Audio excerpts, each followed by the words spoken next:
Well, Carmen, we will go ahead and get started. So, welcome everyone to our Green Table Talk. Girl Plus Environment does a Green Table Talk every month, and this month we are hosting Carmen Bonilla. And I should introduce myself. My name is Shalon Stevens. I am the journalist on the board for Girl Plus Environment. So without further ado, I will go ahead and let Carmen introduce herself and tell us more about green jobs. So Carmen, what? Great. Thank you, Shalon. And shout out to Girl Plus Environment. Shout out to Diamond in the chat. So excited to join you all tonight. And I want to share when I first learned about Plus Environment and I saw your mission, I was like, OMG, I need to connect. So super, super excited. Um, Introducing myself, I am a leadership development facilitator and job search coach. And with 20 plus years of experience, I have experience teaching college level prior to doing the work that I'm doing. And right now, I am currently focused pretty much on helping job seekers who are navigating the waters in this crazy 2022 and job market. So I'm super excited to join you tonight to talk about green jobs and the great opportunity that we have to contribute to the planet and to the environment. So super excited to be with you tonight. Well, thank you so much for joining us. We have some more people joining in. Welcome, everyone. If you could type in the chat, just introduce yourself. We are speaking with Carmen Bonilla, who's going to talk with us about green jobs. This is our green table talk that we do every month for Girl Plus Environment. So if you guys are just now joining, we just went through an introduction. So Carmen, maybe you can just give us a little bit about, the job seeking world, people that are filling out resumes. That can definitely be tricky when you're trying to find a job and get into your career. So maybe just kind of go over that and what you do to help people. Absolutely, very happy to.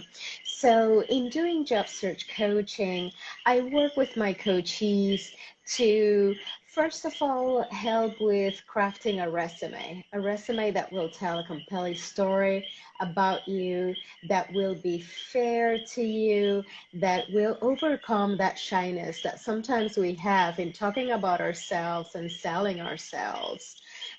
We develop also and update the LinkedIn presence, which is such an important way of being found right now. We practice interviewing and we track progress on the job search. So we follow all of those steps when there's clarity on the job search. Now, when there's a need for a little bit more help, right, and do a little bit of career soul searching, using this opportunity to get to know ourselves better, to identify our talents better. We also spend time on doing that, should it be necessary. I believe that job search is such a great moment for self reflection, for increasing our own self awareness. And so, if there's the need for that, we spend the time on that as well. Great. Thank you for that. You talked about LinkedIn. That's something that I think more and more people are starting to utilize. It's definitely a great tool. What aspects, I guess, could you speak more about for LinkedIn? Sure. So it's important to use LinkedIn the way that I see it. I want LinkedIn to be a tool for you as a job seeker to help you be found so that you are not the only one doing the work in trying to find opportunities, but recruiters, companies can find you as well, right? That can help you accelerate your landing, etc.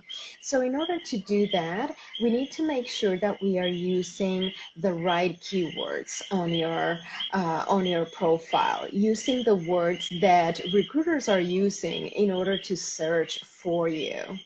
That's a very important component of it. And talking about green jobs, something that was published in a recent report by LinkedIn about green skills is how few people are actually listing green skills on their LinkedIn profile.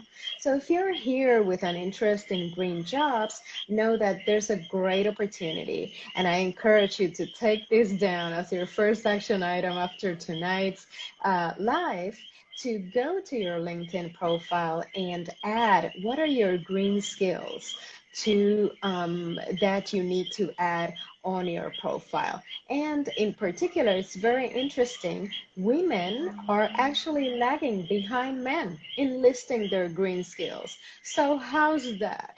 Let's take it and put it down on your homework after tonight. And it looks like we have some more people joining. So again, welcome everyone. If you could just in the chat say hello.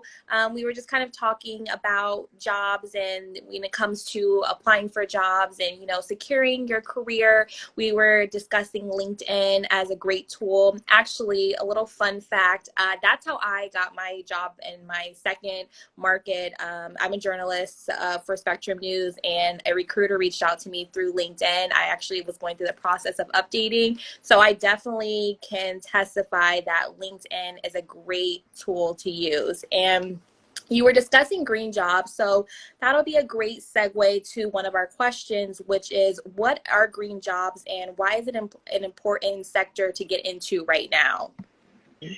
Fantastic.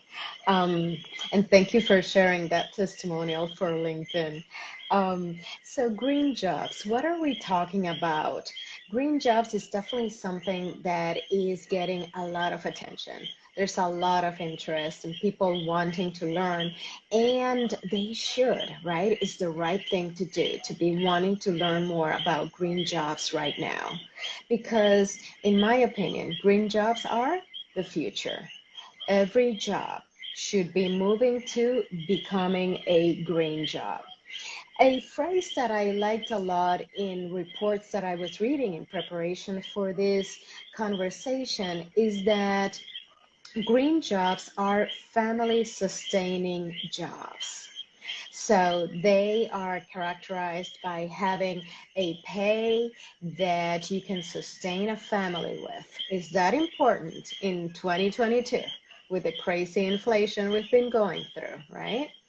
And then, in addition to you getting a sustainable way of providing for you, for your family, you're also doing something good for the environment. You're doing something good for the planet. And I tell you this, Shalon, the range of green jobs, it's unbelievably wide.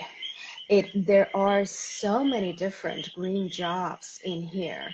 So in terms of thinking about green jobs, it's very, very broad space. Um, and for example, I'm looking at some notes that I'm going to refer to. These jobs can be in doing something great for nature.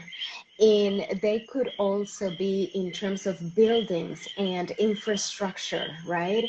There's so much need to convert our buildings to become green buildings, sustainable buildings. The circular economy is a third area that is huge. Wow, how do we leave behind this mindset that we have had of this is trash, I'm gonna throw it away, to becoming more enlightened and conscious and finding ways, how do we make this into a circular economy where we keep using the same things and we're not throwing anything away as trash. And finally, the fourth big area that you can think of is policy and education. So, OMG, there are tons of areas in terms of green jobs.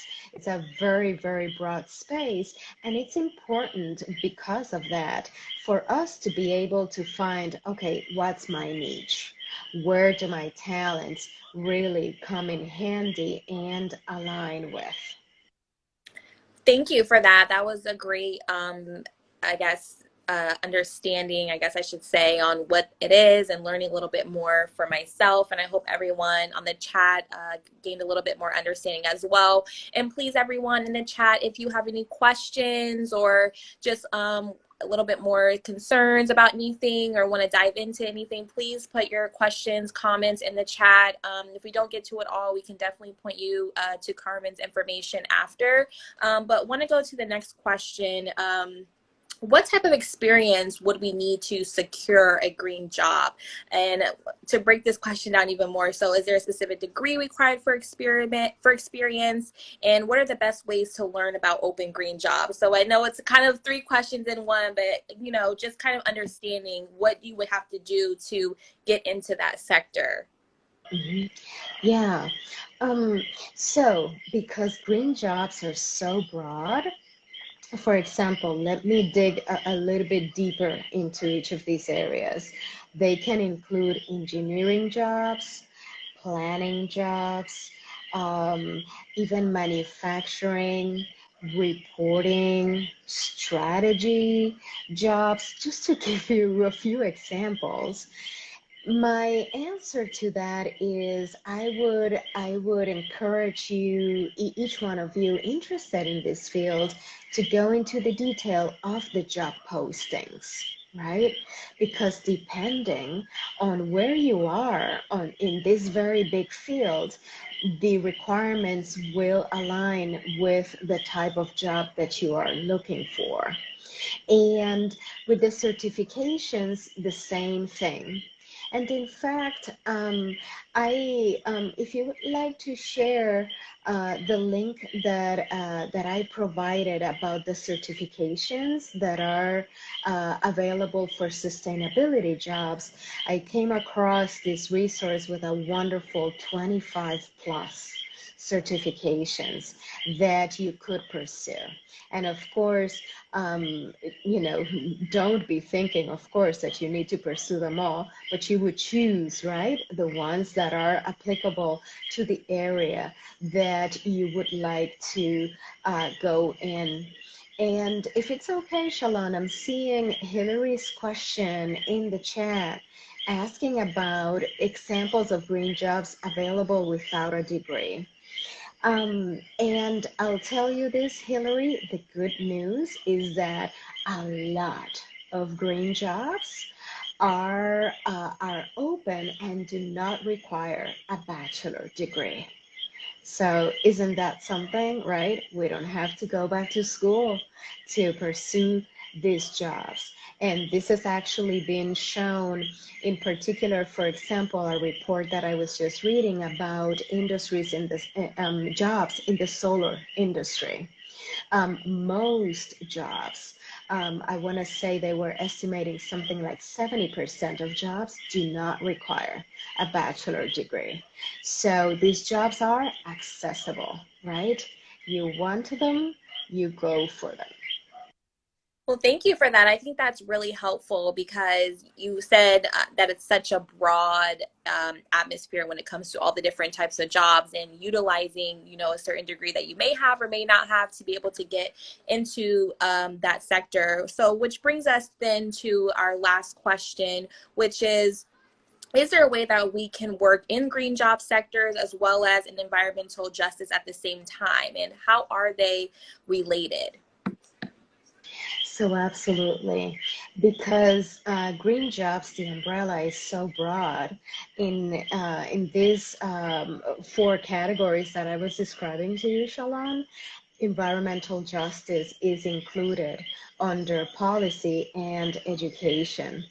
And to be clear, environmental justice, it's all about working towards climate being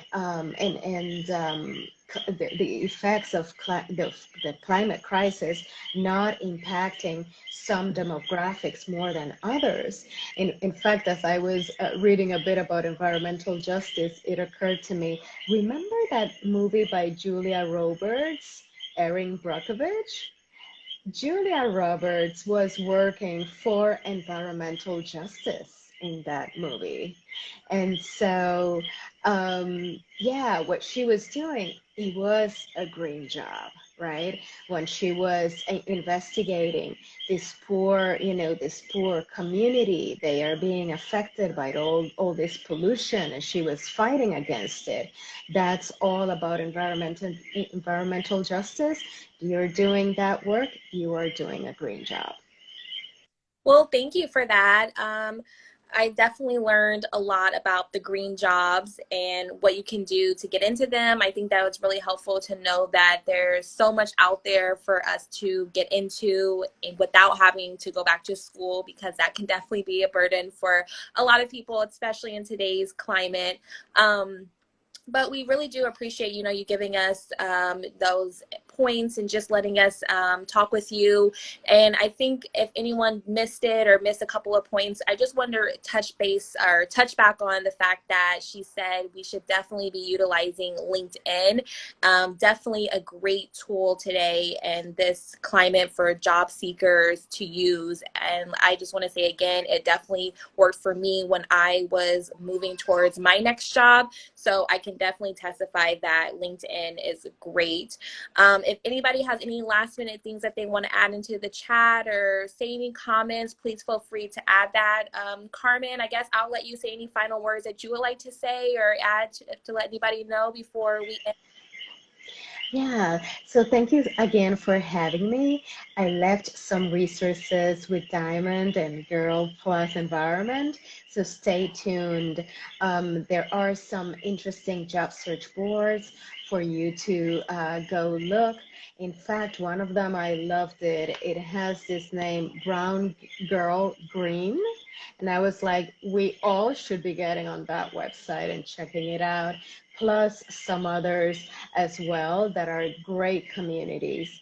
Now, I wanna say in our context, right, as brown and black girls, I wanna say, for example, these industries we may find that they are not yet as diverse as we might want them to be.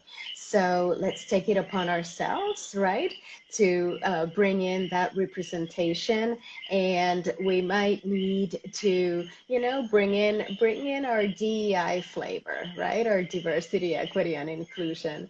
So, but don't let that, get you away from it. We need to be at the table. We need to be part of the work and representing our communities, representing the needs and concerns of our communities. Oh, that was, I love that, being at the table. Yes, thank you so much for that. And I will see if Diamond, if you could just add in her Instagram handle if people want to follow her. If we could just put that in the chat, please. So if anyone wants to follow Carmen's work, I know she left some information that I'm seeing Green Table Talk, Girl Plus Environment can share with everyone, but we'll definitely put your Instagram in the chat so people can follow you and your work. Thank you, Carmen, so much for everything that you're doing. We really, really appreciate it. Just taking the time to speak with us. It's so great to hear from someone in the field doing the work. So we appreciate it. And if that is everything, if no one has any other questions, we're done. Oh, sharing. Oh, okay. I saw Diamond said she's sharing all the resources on our website. Okay, perfect. Thank you. Well, thank you everyone for joining us. We do this every month, so we will have notifications on when we will be hosting our next Green Table Talk. And again, this was Carmen Bonilla, and that is it for us. Thank you so much. We really appreciate it. Okay, bye everyone. Thank you.